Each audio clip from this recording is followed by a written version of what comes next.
On parle de séries belges aujourd'hui, La Trêve, Pandore, Unité 42, mais aussi Baraki ou encore Invisible, que sont des séries qui sont déjà disponibles ou bientôt disponibles sur TV5 Monde Plus. Pour en parler, nous retrouvons en visioconférence Stanislas Ide. Bonjour, vous êtes journaliste, critique cinéma Oui, et séries. Parmi ces séries, il y a des drames, il y a des séries policières, il y a des comédies grinçantes comme Baraki, on l'évoquait. On regarde la bande-annonce de Baraki et on revient vers vous. En Wallonie, l'insulte suprême, c'est... Baraki! Je suis pas Baraki! Alors c'est qui? Ma grand-mère était chef de tribu en Amazonie et mon grand-père c'était un ancien nazi. Ah! C'est pour ça on dirait pas. Non, pas lui. Oh! Timmy, le rythme, bordel, le rythme! Je mixe! Non plus. Toc-toc, ça sonne creux.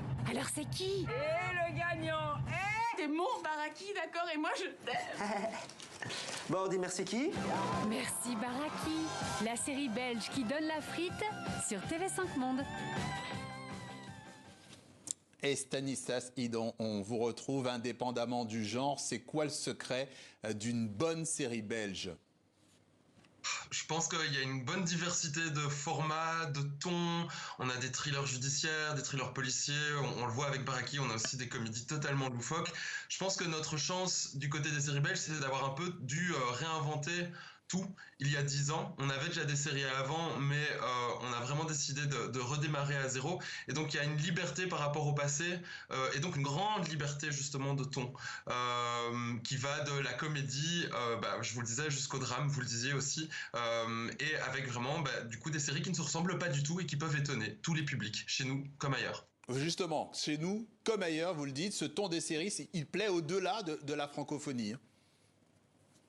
Oui, on les vend très très bien ces séries. Je pense qu'on a relancé aussi les séries belges à un moment où les séries marchaient partout. C'est-à-dire que sans vouloir copier qui que ce soit, on a créé des séries dans un univers où des séries comme Borgen avaient très bien fonctionné au Danemark et puis à l'étranger.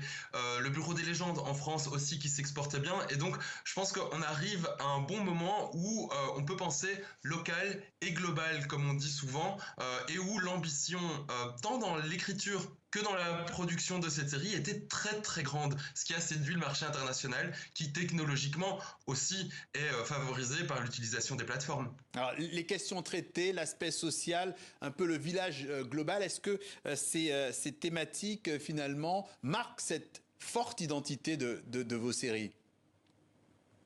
Oui, et d'ailleurs ça c'est vraiment une volonté, donc il y a 10 ans quand on a créé le fonds Wallonie-Bruxelles, de la Fédération Wallonie-Bruxelles et RTBF pour la création de séries, il y avait vraiment une volonté de raconter des histoires belges, que les téléspectateurs et téléspectatrices belges puissent voir des histoires se déroulant chez nous plutôt qu'aux États-Unis ou on va dire au mieux en Scandinavie ou en France, et donc on raconte des histoires qui viennent de chez nous. Il y a deux séries par exemple qui ont beaucoup marqué les Belges, c'est Ennemi public qui s'inspirait de l'affaire Dutroux on va dire, il y a la série 1985 aussi, une série bilingue coproduite avec la Flandre qui revient sur l'affaire des tueurs du Brabant. Donc ça c'est des histoires tout à fait belges on va dire, et pourtant dans l'écriture il y a cette ambition de pouvoir parler à un public international.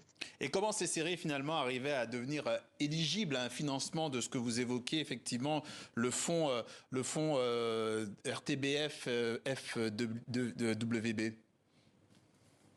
Eh bien, en fait, il fallait se présenter avec un dossier, avec une histoire, et puis il y avait plusieurs étapes justement qui étaient, on va dire, coachées par la Fédération Wallonie-Bruxelles et la RTBF. Aujourd'hui, ce fonds, il est en train de s'ouvrir à d'autres opérateurs que la RTBF, puisque comme ça a très très bien fonctionné, eh bien évidemment, la production de série, elle va grandir avec plus d'opérateurs, avec beaucoup plus de scénaristes aussi et de techniciens, puisque le cercle étant vertueux, bien sûr, il y a plus de scénaristes francophones en Belgique aujourd'hui qui se sont professionnalisés, il y a plus de réalisateurs. La production, l'industrie des séries belges, qui n'est vraiment pas la même que celle du cinéma, il faut quand même le souligner, on ne réalise pas une série comme on réalise un film et on ne l'écrit certainement pas de la même façon. Mais aujourd'hui, il y a un microcosme des séries donc qui est ouvert, qui est prêt à non seulement grandir, mais en plus vraiment fleurir, j'ai envie de dire. D'un mot quand même, parce que si ça s'élargit, il y aura peut-être plus d'argent. Est-ce qu'il y aura pas un peu moins de créativité? Parce que ça peut être aussi le risque, qu'il y ait une certaine paresse avec plus d'argent, plus de moyens.